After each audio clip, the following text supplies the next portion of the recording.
Kalian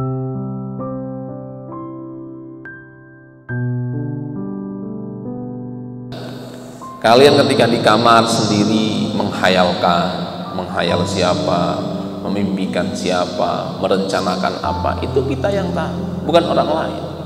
Maka sebanyak itu kita melakukan dosa, baik itu yang terang ataupun yang tidak terang, maka sebanyak itu pula lah kita harus melakukan istighfar. Seperti apa gambarannya? Kalian ini punya rumah bocor ketika musim hujan. Kalau kalian yang tahu bocornya besar atau kecil, itu siapa? Tetangga atau yang punya rumah? Yang punya rumah. Yang bisa ngukur kira-kira bocor ini bisa dipel, bisa ditahan, bisa ditampung dengan ember atau drum, itu siapa? Yang punya rumah. Ya dosa itu begitu itu. Oh ini banyak nih drum. Istighfarnya berarti sekelas dengan drum. Oh ini besar nih, sampai hampir runtuh misalnya atapnya. Dengan apa? Ya dengan tangki air, misalkan dengan tandon gitu. Jangan kemudian kita kebalik cara berpikirnya. Kita tahu rumah kita bocor, bocornya deras sekali. Kita menyediakan apa? Tisu. Mau ngapain? Mau ngepel. Kenapa? Banjir rumah saya. Kan pinter namanya ini. Loh, kalau sudah tahu begitu deras, ya kalau ini keringat pantas. Siapa yang bisa mengukur? Ya kita. Dosa kita itu levelnya tisu atau kanebo atau mesin pompa air. Siapa yang bisa menilai? Bukan saya, bukan kalian, bukan orang lain, tetapi masing-masing dari kita. Dan itu yang selalu dicontohkan oleh para ulama zaman dahulu. Wa minhum man yablughu araquhu ila fawqi udhunayhi. Ada yang sampai kepada derajat apa? Sampai tingkatan di telinganya. Ini yang paling menyiksa. Kalian renang, ketinggian airnya dengan dasar kolam itu setelinga. Itu kan nggak enak. Kalian mau nunduk masuk ke hidung. Jadi agak-agak kakinya agak diangkat begitu, agak menjinjit begitu itu. Kan nggak enak. Jadi kalau diukur kan segini. Jadi deskripsinya itu pas sekali. Sampai di sini, jadi mau naik ya harus naik begini tengadah. Masa kalian di kolam tengadah terus begini, ini kan nggak bisa. Harus begini. Kalau begini masuk. Ada yang begitu itu. Siapa? Ya mereka yang dosanya jauh lebih banyak. Kalau kita sudah tahu dosanya itu punya konsekuensi yang begini, ya kita harus mempersiapkan. Mana ada orang punya mobil Alphard, ini gambaran secara lahir. Mana ada orang punya mobil Alphard, kemudian yang buat nyuci mobil itu pakai handuk kumel, nggak ada. Coba cari orang punya Alphard, supirnya lagi bersihkan itu pakai apa? Ini bekas sarungnya mahasiswa, nggak ada. Nggak ada. Mobilnya Yai juga nggak ada. Pasti sesuai. Ya harus begitu. Kenapa? Tingkat kekeringannya berbeda, efektivitasnya berbeda, kemudian dampaknya kepada yang dibersihkan itu juga berbeda. Kalian misalkan banyak dosanya, istighfarnya istighfar paket ekonomis, astagfirullahaladzim. Ya mungkin iya, ada bekasnya, ada manfaatnya, tapi sama halnya dengan kalian banjir tapi dengan tisu. Begini sudah habis. Berarti harus apa? Harus ditingkatkan istighfarnya, ditambah astagfirullahaladzim alladzi la ilaha illa huwa wa atubu ilaih. Kalau masih kita merasa berat bahwa dosa kita jauh lebih besar, lebih banyak, maka bukan hanya istighfar sekedarnya, berarti harus sayyidul istighfar. Kalau sudah tambah banyak lagi, apa yang disampaikan oleh para ulama? Beberapa ulama seperti Imam Al-Qurtubi mengatakan dalam tafsirnya, seberapa besar dosa kita, kemudian kita merasa bahwa istighfar itu tidak cukup untuk mendorong atau untuk menopang istighfar kita, maka bersedekahlah kita, terutama dengan makanan, dengan air. Kenapa? Kata Imam Al-Qurtubi, orang yang memberikan minuman kepada air, kan hadisnya sahih, orang yang memberikan minuman minuman berupa air kepada anjing saja, dia bisa masuk surga gara-gara memberikan air. Apalagi ada orang mukmin dia bersedekah air kepada orang mukmin yang lain, berarti dia jauh lebih bisa untuk menghapus dosanya. Makanya ada istilah apa? Kalau di mana, di negara-negara Timur Tengah ada suqya. Ada suqya itu air minum yang dipasang di depan rumah. Jadi kalau orang lewat itu dia mau minum tinggal minum. Jadi masjid harusnya ada itu, dikasih apa? Dispenser itu. Minum tinggal minum. Kalau diganti galonnya per hari berat begitu karena nggak ada uangnya, ya langsung dari keran.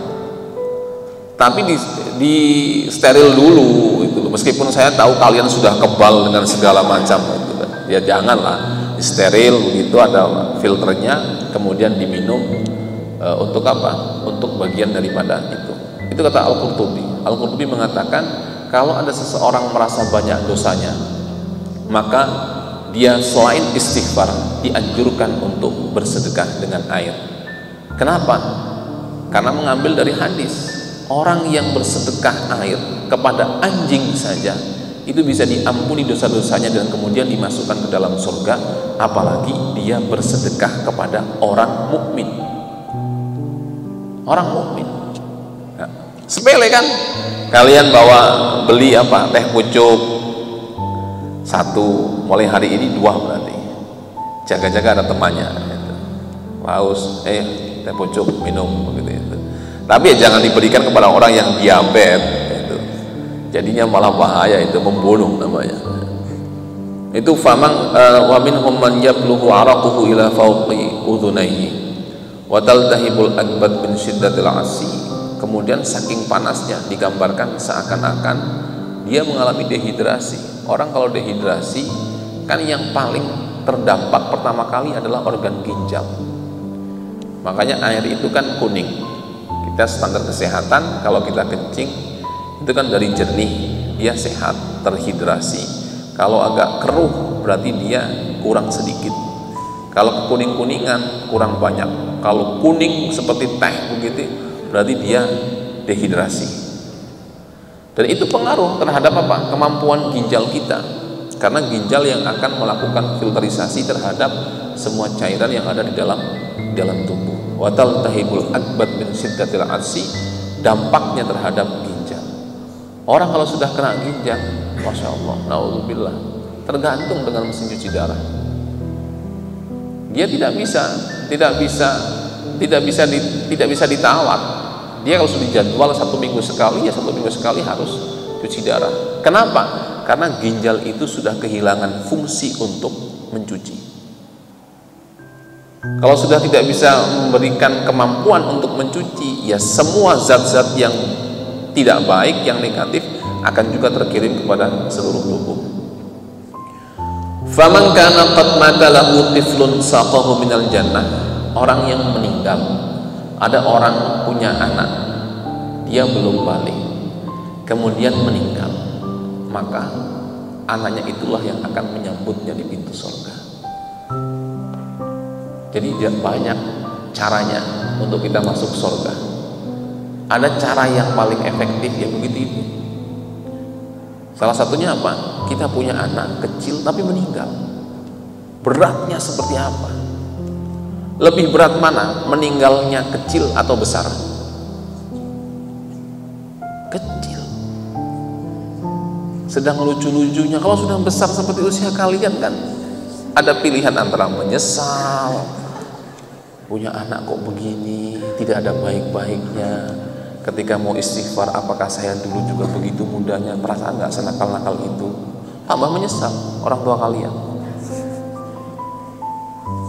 Jadi kalau anak kecil meninggal, dia akan memberikan apa? Memberikan keistimewaan kepada orang tuanya untuk mengantarkan orang tuanya di surga. Tapi berat sekali. Orang lebih bisa menerima kematian anaknya yang sudah besar daripada kematian anaknya yang masih kecil.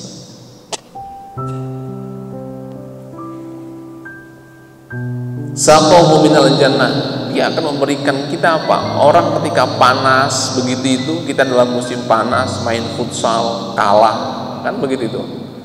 Orang berbuat dosa, di hari kiamat, berarti dia kan seperti orang main bola kalah. Kalau segini berarti kalahnya tipis 1-0. Kalau segini 2-0. Kalau segini 3-0. Kalau segini kan dibantai 10-0. Sudah dibantai 10-0, tiba-tiba ada yang nyodori, nih minum Pokari, nih minum air kelapa muda. Seger kan?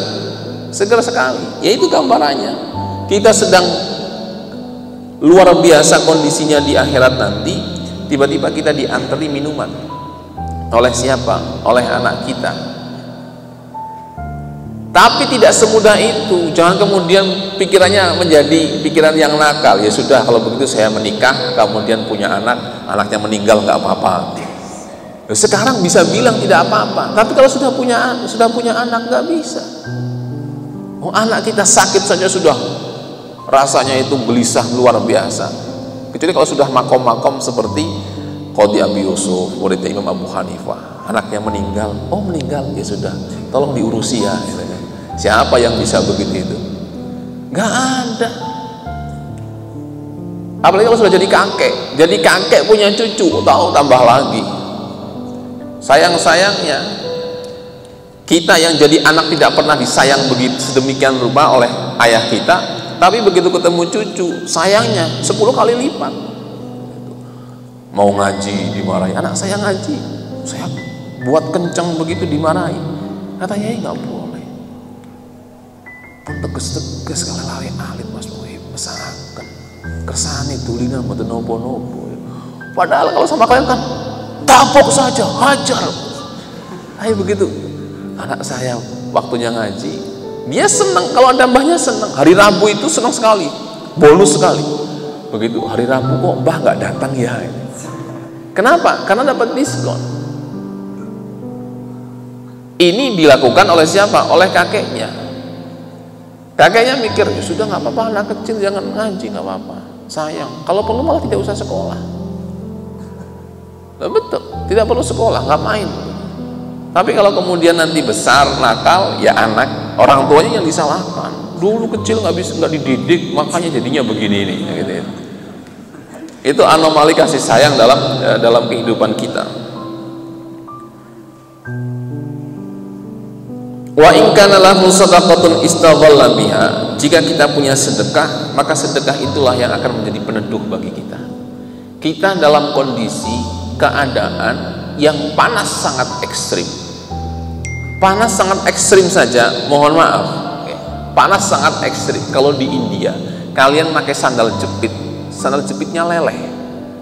Kalau di India, kalau di daerah Timur Tengah yang panas begitu tuh sampai bisa 50-40 itu, kalian naruh telur dibuka, taruh di atas aspal, mateng, betul-betul mateng. Jadi nggak perlu antri minyak di sini nih. Jadi kalau di sini susah minyak, gampang solusinya, bawa ke Saudi, bawa ke Timur Tengah yang lagi musim panas. Wah sudah, mau goreng apa? Daripada dikasih solusi sama Megawati, suruh direbus semua. Siapa yang mau makan rebus-rebusan? Ayo, berasa sakit diabetes. Betul. Kalian makan ketela bakar, ketela goreng, sama ketela rebus. Milih mana? Goreng kan? Sebagian bakar, sebagian goreng. Rebus pilihan berapa? Ketiga. Kalian makan ayam goreng, ayam rebus, ayam bakar. Ayam bakar. Kedua ayam goreng. Siapa yang pilih ayam rebus? Berarti ikut madhabnya Megawati. Gak bisa. Nanti saya ngomong begini dianggapnya menghina. Bukan. Panas sekali itu kemudian berdampak kepada apa? Berdampak kepada kondisi-kondisi fisik. Ketika kita panas demikian itu, tidak bisa tidak, kita mencari apa? Mencari peneduh. Sering kalau musim haji itu atau umroh itu, saya dengan Gus Bara itu pernah ketika umroh Ramadan panas sekali Jumatan, karena kita masih muda, datang ke Masjid Nabawi itu terlambat, jam 10:30 saja, tidak segera masuk ke Masjid Nabawi, terlambat namanya, pasti dapat di luar. Hanya kata Mas Bara itu, kok wis budale sekalian jam 11.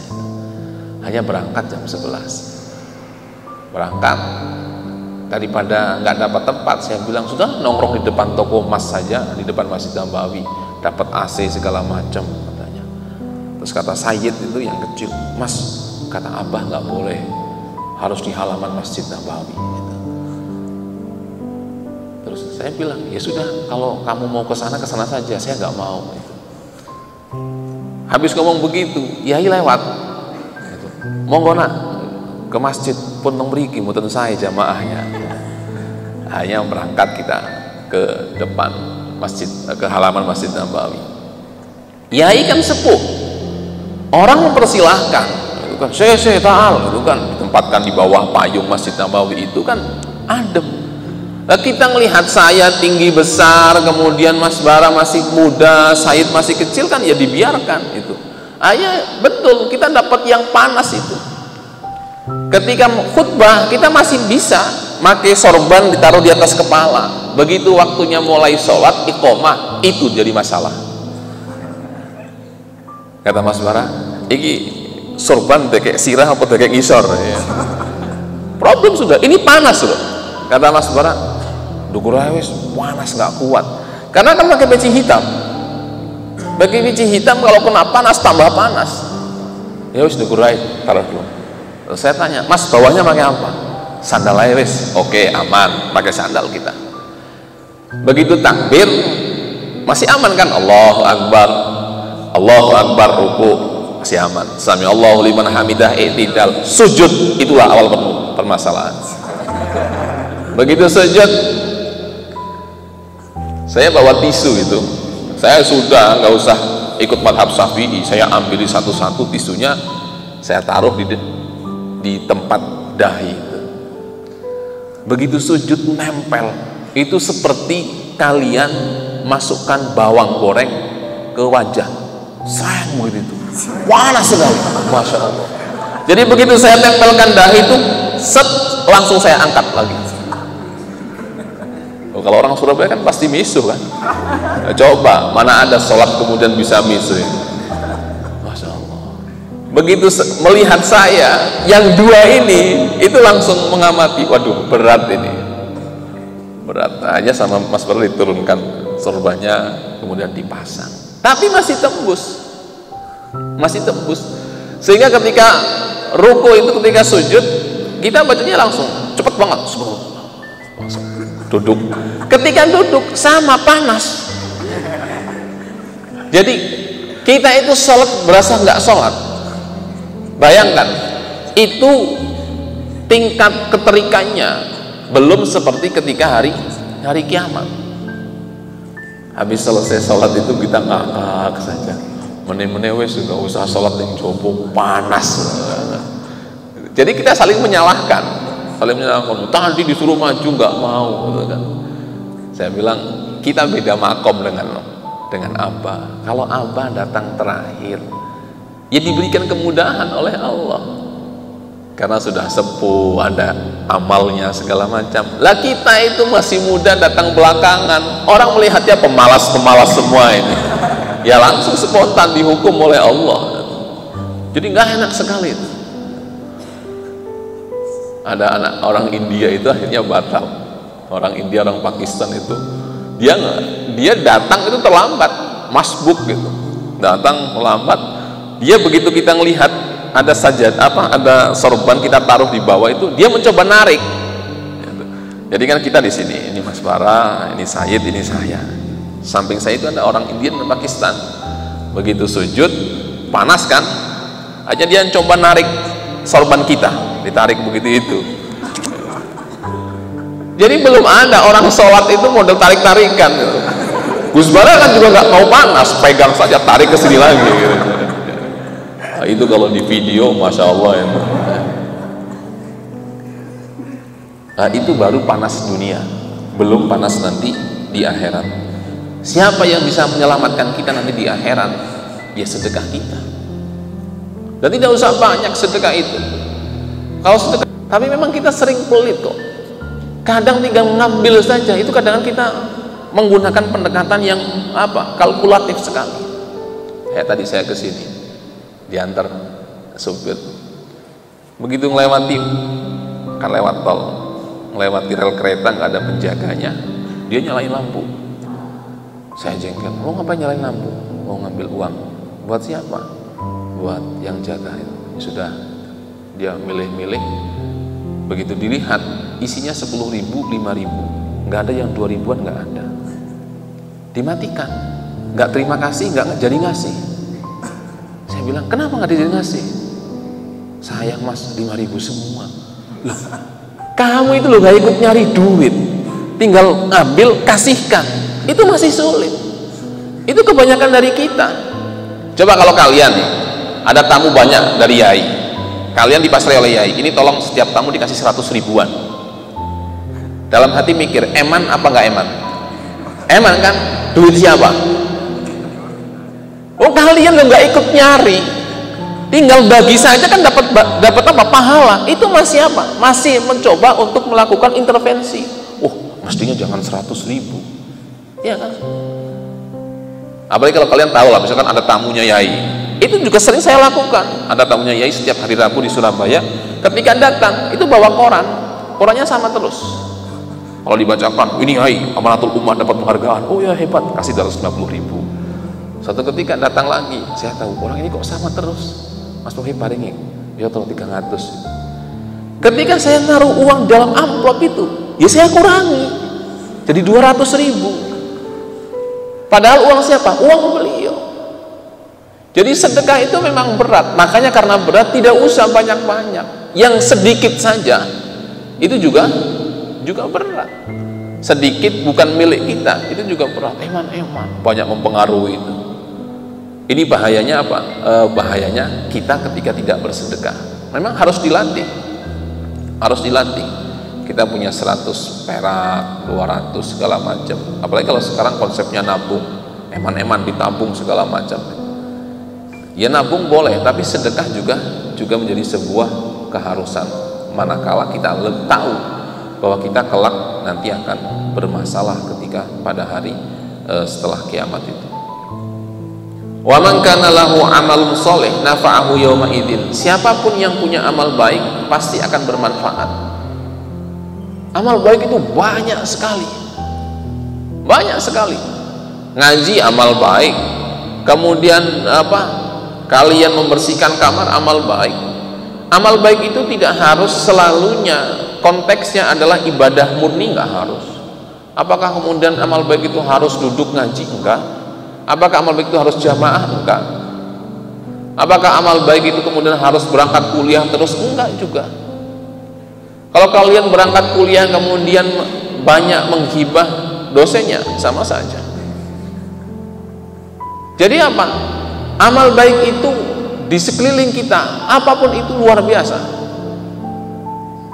Kita berlaku tidak zalim kepada tumbuh-tumbuhan, itu amal baik. Contoh lah, ada taman nih, taman anak putri biasanya, ada taman. Kemudian ada pintu untuk masuk ke taman itu. Tapi kalau masuk pintu ini kan muter, sehingga kemudian diterjang saja. Biasanya kalau yang segini nih tanamannya diterjang begitu. Lama-kelamaan kan rontok itu, rontok karena buat lewat terus menerus. Itu amal baik gak? Bukan amal baik. Jadi amal baik itu sepele sekali. Kalian lihat ada tanaman itu kekeringan, kemudian kalian siram, itu amal baik. Kalian lihat teman kalian berbuat tidak baik atau berbuat kurang baik, kalian tegur, kalian ingatkan, itu juga amal baik. Kalau amal baik itu harus selalu berbasis ibadah mahdhah, maka sedikit sekali orang yang melakukan amal baik. Kalau amal baik itu hanya dibatasi dari sisi apa? Sholat, kemudian zakat, kemudian puasa, siapa sih yang sanggup untuk puasa? Coba sekarang sudah awal Dzulhijjah, Ashrul tanggal 1 itu kan, siapa yang mau puasa? Sedikit yang mau puasa. Kalau itu hanya itu saja yang dinilai sebagai ibadah, ya sedikit orang yang ibadah. Ngajar ibadah juga.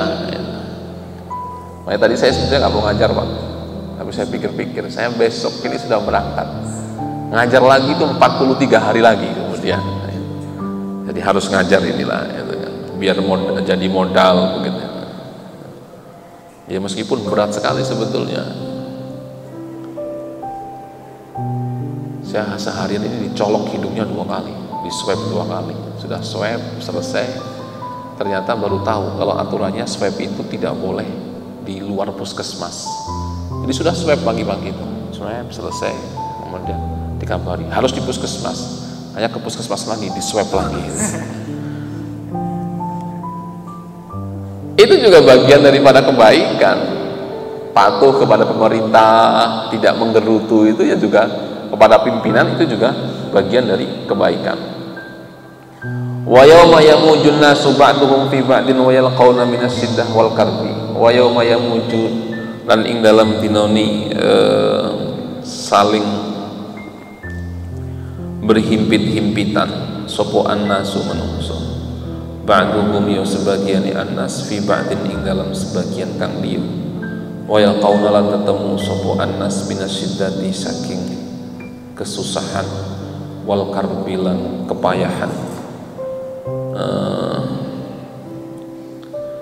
Ma ing perkara ya tamanna kang ngarep-ngarep sapa ba'duhum sebagiane annas ayyul fa ing yen dipun angkat anhu saking ba'dihim apa ma perkara huwa kang utawi ma iku fihi ing dalem ba'dihim walau ilan nari lan senajan anane dipun angkat marang neraka.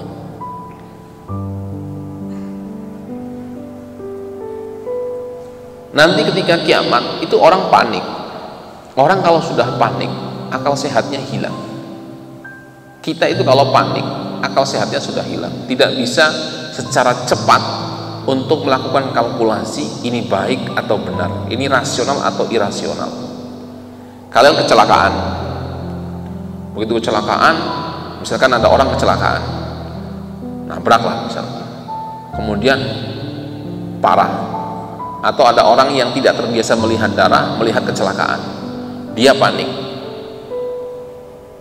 Kira-kira bagaimana responnya?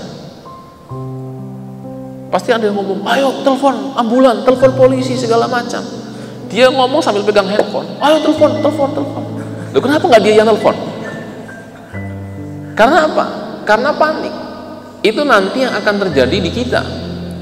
Yauma yamujun nasu ba'duhum fi ba'din wa yalqauna minasyiddah. Ketika orang kemudian hilir mudik berhimpit-himpitan, berdesak-desakan, kemudian mereka menjumpai kesulitan demi kesulitan, maka ketika seseorang mendapatkan kesulitan yang bertubi-tubi, apa yang dibayangkan oleh orang itu pertama kali yaitu berharap cepat segera diangkat.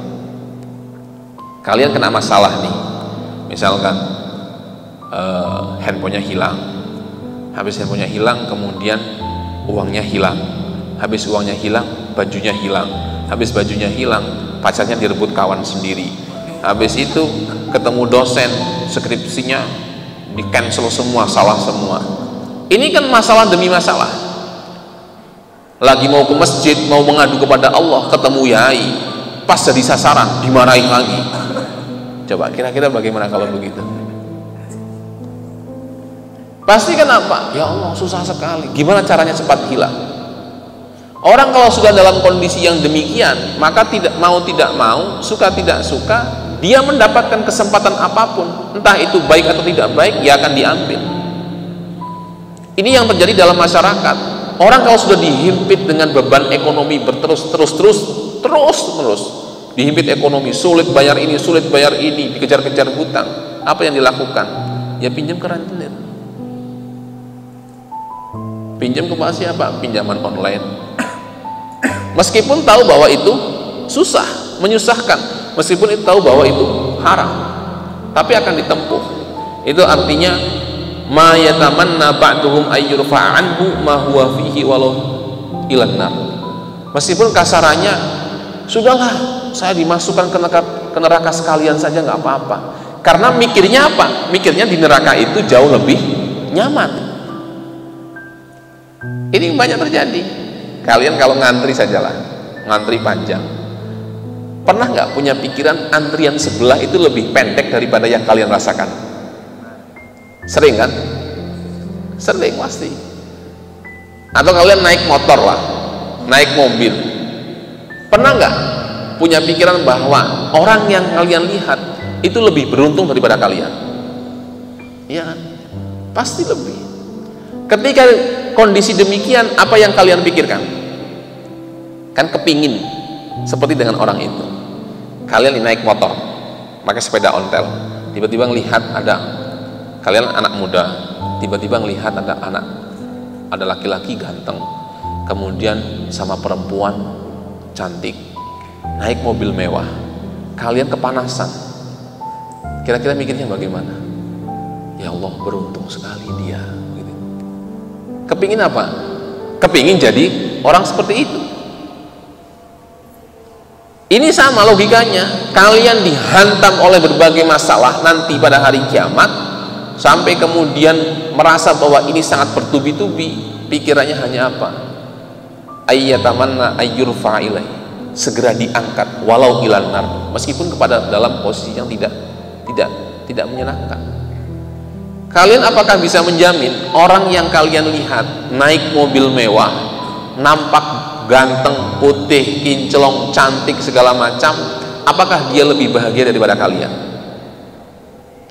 Kalian nih lihat misalkan, lihat saya bawa Alphard itu, wow enak, kepingin nggak? Kadang pingin nggak? Kepingin kan? Itu. Apakah kalian pernah bertanya kepada saya, Gus, panjangan ketika naik Alphard bahagia apa enggak? Pernah nggak nanya begitu? Kan pasti mikirnya bahagia. Padahal saya dalam hati melihat kalian naik motor itu jauh lebih bahagia.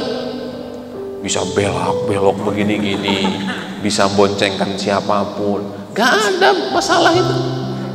Coba kalau saya boncengkan, misalkan boncengkan siapa begitu kan jadi masalah. Saya kemarin di acara di sini, di samping sini ada kursi hitam itu, saya dipanggil Yai. Di sini ada Riri. Saya duduk di mana? Sudah beban. Di sampingnya nanti jadi masalah itu. Mungkin Yai tidak masalah, istri saya melihat jadi masalah misalnya.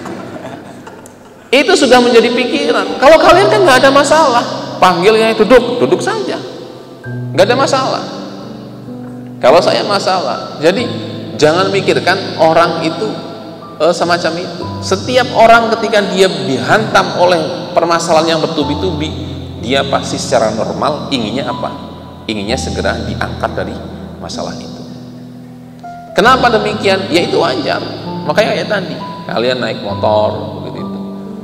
Saya dulu ketika belum punya mobil itu mikir begini, wah enak sekali ya Allah kalau punya mobil, kemana-mana nggak hujan, nggak panas. Gitu. Sekarang nggak bisa merasakan nikmatnya naik mobil, nggak bisa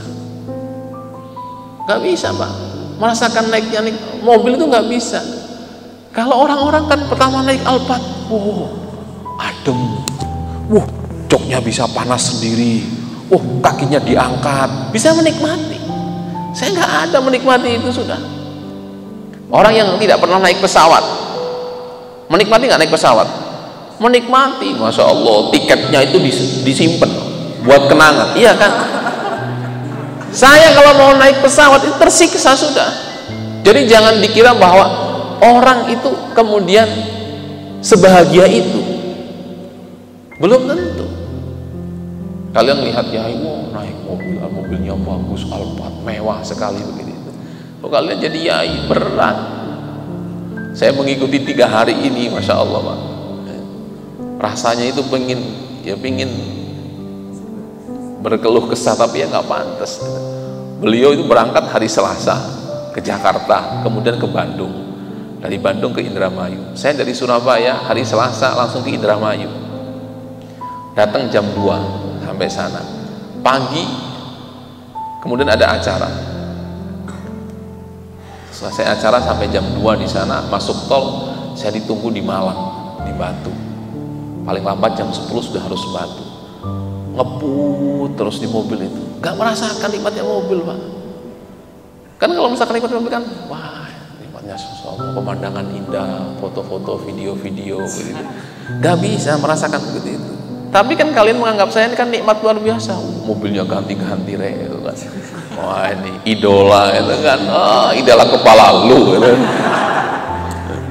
Kalau sudah tahu nggak bakal. Pokoknya saya punya kaidah apa? Tidak semua anak pejuang itu mau dan siap untuk berjuang. Cari saja. Tidak semua anak pejuang itu mau dan siap untuk berjuang. Berat perjuangan itu. Yai pejuang, anak-anaknya belum tentu sanggup. Kenapa? Berat. Maka jadi apa? Ya sudah, kalian akan menjadi diri kalian sendiri tanpa harus disibukkan untuk mengukur dengan orang lain. Itu yang paling enak sudah, paling aman, tidak ada beban sama sekali. Tapi kalau kalian sudah membandingkan dengan yang lain, itu jadi masalah. Fayadhamuna ila Adam alaihi salam, fayadhamuna mengkopodo budal sopo anas ila Adam marang Nabi Adam alaihi salam. Fayaquluna mongko ngendika sapa annas lahu marang Adam, isfa' lana ila rabbika mimma nahnu fi. Isfa' paringono syafaat lana marang kita ila rabbika dumateng Tuhan panjenengan. Mimma saking perkara nahnu kang tawi ingsun iku fihi ing dalem. Orang kalau sudah punya masalah, dia tidak punya penyelesaian, maka harapannya adalah ada orang yang membantu. Pasti kalian didera oleh kesulitan bertubi-tubi, maka kalian berpikir apa? Andaikan ada yang membantu. Sama, nanti ketika hari kiamat semua orang sudah mengeluhkan hal yang sama, kesulitan yang sama, kesusahan yang sama. Siapa sih yang bisa membantu? Ada orang ngomong, ayo sudah ke Nabi Adam. Datang ke Nabi Adam, isfa'lana, bima nahnu fihi, berikanlah pertolongan kepada kami atas apa yang menimpa terhadap kami. Apa kata Nabi Adam? Faya'tadiru lahum fayaquluna min siddati ghadabillahi ta'ala. Faya'tadiru mongko jaluk sepuro sapa Nabi Adam lahum marang annas min siddati ghadabillahi ta'ala, sebab bangete bendune Allah Ta'ala fi dzalikal yaumi ing dalem mengkono-mengkono dina. Aidon padha karo bendune Allah. Wa yaqulan ngendika sapa Nabi Adam, idhabu ila Nuhi alaihi salam. Idhabu budalo sira kabeh ila Nuhin marang Nabi Nuh alaihi salam. Fayataniru mongko nyeluk ngapura sapa Nabi Nuh lahum marang annas. Fayadhabuna mongko padha budal sapa annas ila Ibrahim marang Nabi Ibrahim alaihi salam.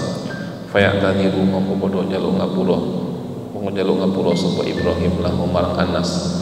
Kadzalika kaya mengkono-mengkono Nabi Nuh. Wa yaqulu lan ngendika sapa Nabi Ibrahim, idhabu budal sira kabeh ila Musa marang Nabi Musa alaihi salam. Fayadhamuna mongko padha budal sapa annas ilaihi marang Nabi Musa. Fayatadilu mongko nyeluk ngapura sapa Musa lahum marang annas. Kadzalika hale kaya mengkono-mengkono Nabi Ibrahim. Wa yaqululan ngendika sapa Nabi Musa, idhabu ila Isa alaihi salam. Fayadhabuna ilaihi fayatadiru lahum kadzalika. Wa yaqululan ngendika sapa Nabi Isa, idhabu padha budal sira kabeh ila sayyidil mursalina marang gustine pira-pira utusan, wa khatimin nabiyina lan pemungkase para nabi kabeh, wa habibi rabbil alamin lan kekasih Allah kang menguasai alam semesta, Muhammadin yo Nabi Muhammad sallallahu alaihi wasallam. Alladzi kang wa'adahu wis janji sapa Allah ing Nabi Muhammad bil wasilati kelawan memberikan atau menjadi perantara, wal maqami lan tempat al mahmudi kang terpuji, ai syafaah al uzmah. Maqam al mahmud itu artinya adalah syafaat. Fayatuna mongko padha nekani sapa annas alaihi ing atase Nabi Muhammad sallallahu alaihi wasallam, wa huwa hale utawi Nabi Muhammad niku ala mimbarin tepi ing atase mimbar, min nurin saking cahaya an yamini arsyir rahmani, saking sisi tengene arasy Allah kang maha welas. Fayaquluna mongko padha ngendi khairu ya Rasulullah, hai Rasulullah, lam yabqa ora tetep di hadal amri kaduwe ikilah perkara apa khairuka sakliyane panjenengan. Waqad ahalana lan teman-teman wis masrahaken ing kita utawa ngarahaken ing kita sapa kulo nabiyin saben-saben nabi alaika dumateng panjenengan fasfa mongko paring syafaat panjenengan ilallahi to nyuwunaken syafaat panjenengan ilallahi marang Allah fi faslil hisabi ing dalem mesti akan hisab fayaqulu mongko nuli ngendika sapa nabi na'am inggih ana utawi ingsun laha marang syafaat ana utawi ingsun iku laha berhak marang syafaat fayaqulu mongko padha fayaqulu mongko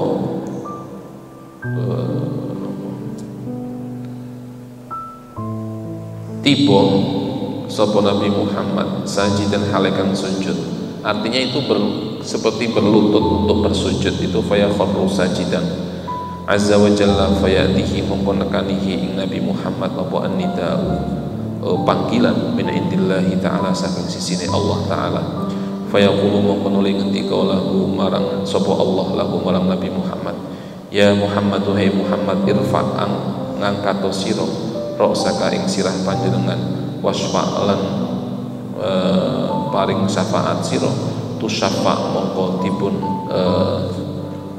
dipun tu syafa' itu artinya direalisasikan ya, tu syafa' mongko dipun tuhoni syafaat sapa sira fayaqulu mongko nuli ngendika sapa Muhammad ya Rabbi duh pangeran ingsun anta utawi panjenengan iku ta'lamu ngerti sapa panjenengan ma utawi apa iku al ibadu utawi hamba iku fihi ing dalem ma fafsil bainahum fafsil mongko putusono panjenengan fafsil itu artinya hukumlah berikan kepastian bainahum ing dalem antarane annas faqad iftadhaha mongko temen dadi terbuka sapa kullu wahidin saben-saben suwiji iftadhaha itu terbongkar tersingkap semua tirainya bidambihi kelawan dosani kullu ahad fayaqulu mongko nuli ngendika sapa Allah azza wa jalla hubban krana demen dumateng krana demen wa karamatan lan krana mulyakaken laka marang sira ya Muhammadu he Muhammad farudhu mongko nuli dipun serehake apa al jannatu swarga an yaminil arsy saking arah tengene arsy. Ketika orang sudah dalam kondisi yang kalut panik, maka satu-satunya harapan adalah ada orang lain yang membantu. Ini penting. Seseorang ketika dia dihadapkan dengan masalah yang bertubi-tubi, maka dia harus punya bayangan siapa yang akan dimintai bantuan. Ketika apa? Ketika kita tidak dalam level, ketika kita tidak dalam status atau derajat bahwa kita hanya akan menyampaikan kepada Allah semata. Artinya bagaimana? Kalau kalian merasa bahwa kalian bukan tipe-tipe orang yang bisa berkomunikasi langsung kepada Allah, tapi harus melalui status, itu kan, jengkel, misalkan, sumpet buat status di WA,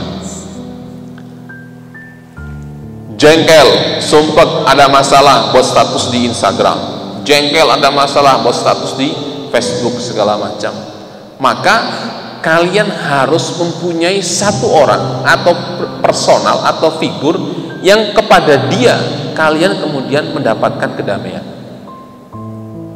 Siapa? Ya kalau di pesantren ya kiai. Saya tidak tahu kalau konteksnya anak muda sekarang begitu. Tapi tidak boleh kalian kemudian memasrahkan semua rahasia kehidupan kalian kepada orang ini. Akan jadi masalah. Jadi hati-hati. Ini kan digambarkan di sini. Semua orang ketika pada hari kiamat menanti kepastian penghakiman dari Allah, belum ada kepastian. Mereka diombang-ambingkan dalam ketakutan dan kecemasan, mereka dihimpit oleh perasaan panas yang sangat luar biasa. Semua orang mengatakan, ayo coba lapor kepada Nabi Adam. Sama, kalian begitu. Kalian kalau sedang suntuk, kalian lagi buntu, kalian tidak mendapatkan apapun, ya cari orang yang bisa kemudian memberikan ketenangan kepada kalian. Tapi jangan dibongkar semuanya, sampai A sampai Z dibongkar semuanya, jangan. Misalkan kalian merasa jadi mahasiswa punya problem, siapa sih? Misalkan Pak Arifin, Pak saya kok begini ya, coba baca Al-Quran misalkan, itu kan gambaran yang nyata. Jadi jangan hanya sekedar dibuat menjadi status saja. Saya termasuk orang yang jengkel kalau ada orang membuat status isinya keluh kesah, gak ada manfaatnya, gak ada manfaatnya. Kenapa gak ada manfaatnya? Kalau itu dibaca oleh musuh kalian, itu pasti nyukurin.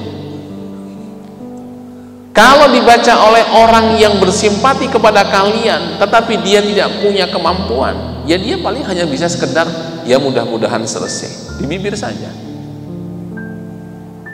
Tapi sekarang enggak, orang berlomba-lomba buat apa? Buat status kan.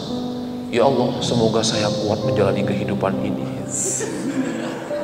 Saya bertahun-tahun tidak pernah buat status, baru kemarin buat status itu. Sampai ada tokoh dari Mesir itu komentar kepada saya, Muhib, ada apa gerangan? Kamu tumben buat status. Padahal apa?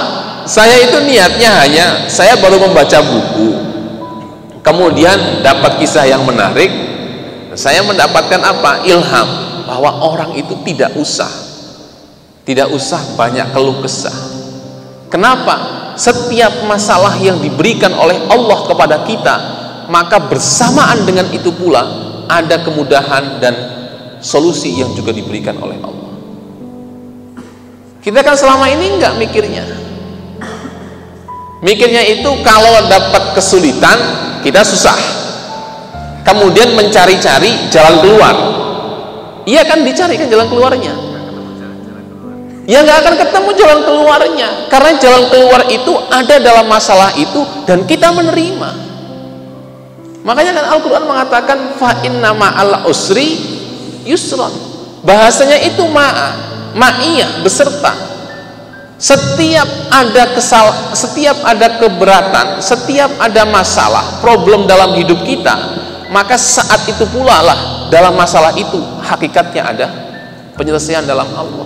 Kita nyari kemana? Nyari di status, nyari ke teman, nyari ke pacar, nyari ke siapa, ada di situ sudah masalahnya. Nah, saya menyadari itu ketika baca buku itu. Kemudian saya buat status. Itu orang sampai, Gus, panjenengan butuh healing biar nggak apa. Maaf, saya tidak sesakit itu. Kalau kalian ya memang butuh healing berulang kali juga nggak sembuh-sembuh kalau kalian ya. Jadi mikirnya macam-macam banyak, Masya Allah. Padahal niatnya itu apa? Niatnya, oh ini saya simpen ini, karena banyak sekali sudah penuh di notes, saya simpen di sini. Sampai ada saudara juga begitu. Sampai ono masalah ono masalah cerita hai. Saya bilang masalah saya satu, apa? Sampai terlalu kemeruh terhadap kehidupan saya. Saya baik-baik saja. Akhirnya saya foto, Pak. Saya foto sedang minum Starbucks begitu. Kira-kira kalau orang sedang minum Starbucks kemudian minum teh, tahu Starbucks nggak? Starbucks tahu nggak? Nggak tahu. Ini Starbucks ini. Ini Starbucks.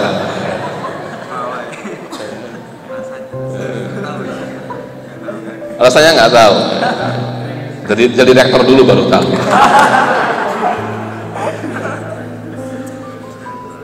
Saya bilang begitu, saya tidak susah itu. Saya bilang, saya kirim foto, iya, masa sampean susah. Tapi dijawab lagi, oh belum tentu, banyak orang kaya juga susah. Jangan-jangan sampean juga termasuk kategori ini. Hanya gara-gara begitu itu, nulis itu saja. Nah, apalagi kalian yang setiap hari menumpahkan permasalahan kalian di status media sosial. Tidak usah cari, hakikatnya problem dari masalah kita itu ada di mana? Melekat di dalam masalah itu. Fa inna ma'al usri yusra. Tapi kan kita nggak percaya sama Allah itu. Mikirnya apa? Masa sih ada masalah? Masa ada problem? Ada solusinya? Gitu. Lapor kepada siapa? Nabi Adam. Nabi Adam dilapori. Nabi Adam hidupnya bermasalah. Ini loh, hati-hati.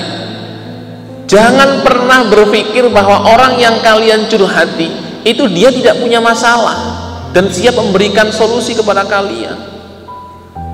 Nabi Adam saja hidupnya banyak masalah. Makanya tadi saya bilang, kita seringkali tertipu dengan cara pandang kita kepada orang lain. Orang lain melihat kalian, orang lain yang belum kuliah melihat kalian, subhanallah, enak itu di mahasiswa ikhajre, kari kuliah toh, gak mikir biaya, kampusnya cedak, kari melaku toh, kan begitu. Tapi kalau bagi kalian, jangan kuliah di sini, menderita, ngaji terus, ngaji dimarahi. Mau haji saja masih sempat ngaji gitu ya. Kenapa nggak libur gitu ya. Jadi itu apa? Perbedaan sudut pandang. Orang melihat Nabi Adam, wah Nabi Adam kayaknya bahagia, bisa itu. Begitu lapor kepada Nabi Adam apa? Jawabnya Nabi Adam, faya'tadiru lahum min syiddati ghadabillahi ta'ala fi dzalikal yaum. Nabi Adam itu susah sekali loh. Kalian baca buku At-Tawwabin itu yang sering saya ceritakan. Di situ digambarkan bagaimana pertaubatannya Nabi Adam. Nabi Adam itu begitu dia melakukan kejahatan, anggap kejahatan lah, atau maksiat bahasanya Al-Quran itu, ketika melakukan maksiat tertipu oleh bujuk rayunya setan, apa yang terjadi? Seketika semua bentuk kemuliaan dan kehormatan yang melekat kepada Nabi Adam itu hilang. Digambarkan Nabi Adam itu di surga memakai mahkota, kemudian memakai aksesoris gitu. Kalau kita itu hidup ya pakai jam tangan, pakai kacamata, model begitu itu, pakai peci segala macam. Begitu melakukan maksiat, memakan buah itu, seketika hilang semua. Hanya tersisa apa? Hanya tersisa dua. Dalam hadis disebutkan at-taj wal iqlil. Kata Allah bagaimana? Ambil itu mahkotanya, campakkan. Ambil itu mahkotanya, kemudian tinggalkan. Setelah itu baru diusir ke bumi. Jadi Nabi Adam yang dipersepsikan oleh banyak orang mampu memberikan kemudahan, ternyata juga punya masalah. Jadi semua orang itu punya masalah. Benar kata pepatah Jawa, hidup itu hanya sawang sinawang. Saya melihat kalian nikmat, kalian melihat saya nikmat, itu kan. Ngaji sampai gowo Starbucks. Nikmat, kalian saja mau ngopi itu kan masya Allah, mengumpulkan 1000, 2000 begitu itu kan, begitu. Jadi jangan berpikir begitu. Apa kata Nabi Adam? Jangan ke saya nggak bisa. Ke siapa? Ke Nabi Nuh. Apa kata Nabi Nuh? Nabi Nuh juga bilang saya nggak bisa, saya juga punya masalah. Apalagi Nabi Nuh. Nabi Nuh itu kalau Nabi Adam, beliau bermasalah hanya istrinya saja, hanya sepasang suami istri, Nabi Adam dengan Sayyidah Hawa. Kalau Nabi Nuh dengan keluarga dan anaknya, istri dan anaknya. Coba susah mana? Kalian menikah, belum punya anak, punya istri, istrinya sulit dikendalikan, susah nggak? Susah. Lebih susah mana? Menikah, punya anak, punya istri, lebih tidak bisa dikendalikan. Susah mana Pak Arif? Anak, punya istri, tidak bisa dikendalikan. Kalau kalian punya anak, kalian menikah, punya istri, sulit dikendalikan, cerai kan selesai, ya kan? Kalau mahasiswi punya suami, suaminya nakal, cerai kan selesai. Ya, mereka kalau masih muda bisa nyari yang lain begitu. Tapi kalau sudah punya anak, mau dicerai, mikirkan anaknya nanti bagaimana, yang memberikan nafkah siapa. Orang memikirnya, kata Nabi Adam, coba ke Nabi Nuh. Nabi Nuh kayaknya bisa. Ternyata orang yang disangka mampu, dia punya masalah lebih berat. Jadi kalian kalau melihat kiai, wah nikmat kiai, ganti-ganti mobilnya banyak, tinggal tunjuk saja. Kenapa? Nabi Nuh yang disangka lebih mudah, lebih nikmat hidupnya daripada Nabi Adam, ternyata masalahnya jauh lebih berat daripada Nabi Adam. Makanya digambarkan selama 300 tahun Nabi Nuh itu menangis sampai keluar bekasnya di pipinya. 300 tahun menangis. Kita menangis 1 hari saja itu sudah gak keluar air matanya. Nabi Nuh itu menangis selama 300 tahun sebagai bentuk pertobatan yang beliau lakukan atas dosa-dosa beliau dan keluarganya. Digambarkan ketika air matanya itu turun ke bumi yang tadinya dia kering, tandus, kemudian menjadi subur, sehingga muncul apa? Muncul tumbuh-tumbuhan. Itu saking apa? Saking susahnya. Nabi Nuh. Lapor lagi kepada siapa? Lapor lagi kepada Nabi Ibrahim, sama punya masalah. Lapor lagi kepada siapa? Nabi Musa punya masalah. Kepada Nabi Isa punya masalah. Yang terakhir adalah Nabi Muhammad. Nabi Muhammad nggak ada masalah. Kenapa? Karena hidupnya berlaku sebagaimana manusia. Coba lihat, nggak ada. Nabi Muhammad hidupnya kepura-puraan, nggak ada. Nabi Muhammad ketika perang kalah, ya malah sakit-sakit, keluar darah. Apa pura-pura sakti? Enggak. Coba kalian kalau melihat cerita, Nabi mana yang digambarkan kuat? Musa kan kuat. Pernah nggak mendengarkan gambaran Nabi Muhammad itu Nabi yang kuat, gagah perkasa? Pernah nggak? Nggak pernah. Jadi orang kalau mau hidup yang nyaman, yang selamat, ya hidup apa adanya. Jangan mau kemudian dibungkus oleh apa? Oleh citra, oleh make up, oleh kosmetik, nggak usah. Perempuan mahasiswi kalau mau cantik, tidak ada beban, ya sudah, nggak usah make upan. Ini loh saya apa adanya. Ini jerawat, ini apa. Jangan kemudian terbebani. Sini merah, sini bulu matanya lentik. Itu. Begitu disuruh wudhu, lama sekali. Kenapa? Lepas ini dulu, ini dihapus dulu, segala macam. Repot. Dia penuh dengan kepalsuan. Nabi Muhammad hidupnya tidak ada kepalsuan. Nabi Muhammad kalah nggak? Kalah perang. Nabi Muhammad pernah nggak diejek, dilempar, dicaci maki? Pernah. Kita kalau begitu kan enak. Kita hidup di tengah masyarakat, pernah ribut, pernah dihina, pernah diejek, nggak ada beban. Tapi kalau kita sudah gayanya gaya pejabat misalkan, disuruh ngantri tidak mau, disuruh apa tidak mau, segala macam, ya berat. Karena hidupnya penuh dengan kepalsuan. Siapa yang bisa memberikan bantuan? Hanya Nabi Muhammad, sesuai dengan janji yang diberikan oleh Allah untuk memberikan syafaat kepada umatnya. Rasa syukur kita adalah apa? Modal positif kita apa? Modal positif kita adalah Nabi Muhammad itu adalah Nabi yang kita jadikan sebagai panutan. Sudah ikut itu saja. Itu yang sering kali saya sampaikan. Keuntungan kita itu apa? Keuntungan terbesar kita adalah kita menjadi umatnya Nabi Muhammad. Jadi seberat apapun cobaan kita, seberat apapun dosa kita, sebanyak apapun dosa kita, gak ada beban. Sudah selesai.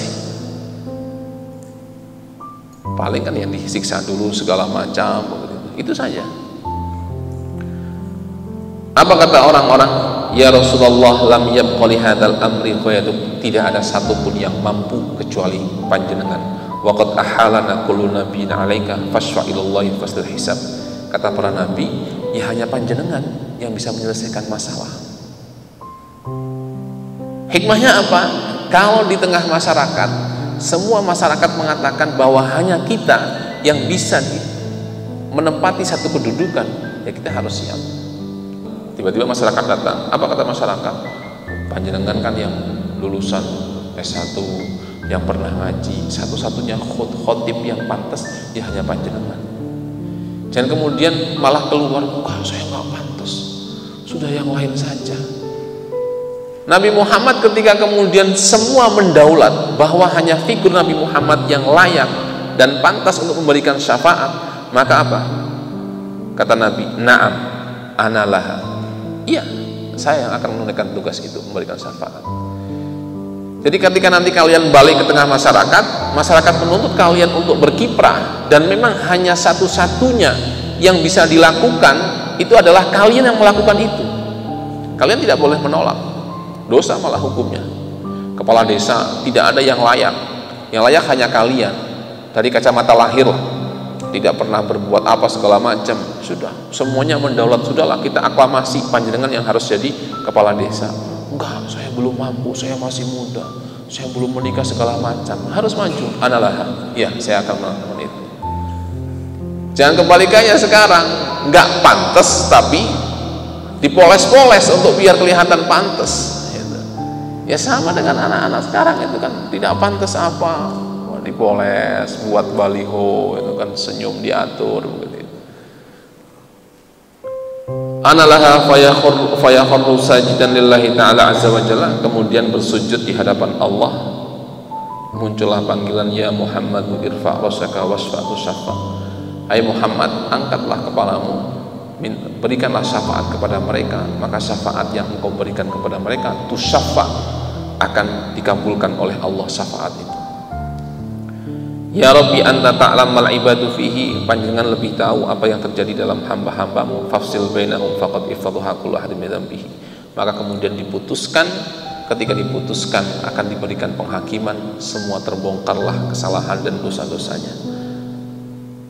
Fa yaqulullahu azza wa jalla hubban wa karamatan laka ya Muhammad, itu adalah sebagai bentuk penghormatan kepada Nabi Muhammad.